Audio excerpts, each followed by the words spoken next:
لو انت وصلت لمرحلة انك تعبت من ان الناس اللي حواليك فاهماك غلط او شايفاك غلط، لدرجة ان انت ساعات لما بتشوف الصورة اللي هم شايفينك بيها بتتخض، ده مش انا اللي انتوا بتتكلموا عنه، ده مش انا.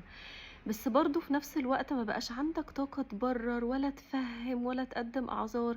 خلاص تعبت، مش قادر. الاحساس ده بيوصلنا لشعور الوحدة، او الحاجة دي بتوصلنا لشعور الوحدة. وشعور الوحدة ده مش شرط ان يكون في ناس حوالي، مش شرط يكون انا لوحدي، ممكن يكون في ناس كتير حواليا ولكن محدش فاهمني، محدش قاريني من جوه صح.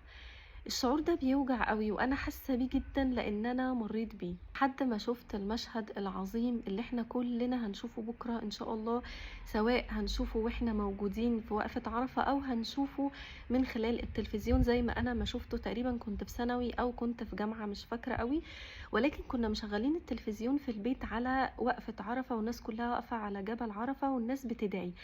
وشفت مشهد لناس كتير بيجيبوا كل شويه حد، الناس بتدعي بحرقه وعماله تعمل ويا رب وكده، وانا قاعده بدعي في البيت. فبعدين فكرت وقلت لنفسي يا سبحان الله، هو ربنا سبحانه وتعالى قادر ان هو يسمع كل الناس دي، كل واحد وكأنه لوحده.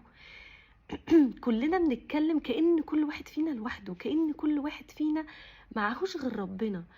والاحساس ده والشعور ده حسسني براحه وطمأنينه كبيره قوي قوي.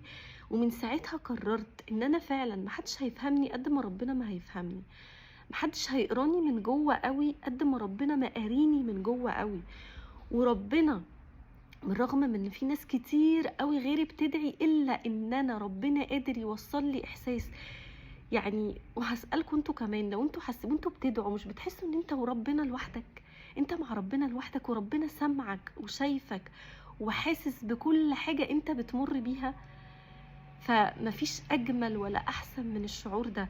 لو انت حاسس بالوحدة اتجه لربنا، وافتكر دايما في مشهد يوم عرفة ده ان انت مش لوحدك، انت دايما مع ربنا. ولما نفسك تقولك انا تعبت، انا زهقت، انا لوحدي، محدش فاهمني، رجعها دايما لربنا، قول لها ربنا فاهمك وشايفك وعارفك وسامعك. كل سنة وانتوا طيبين.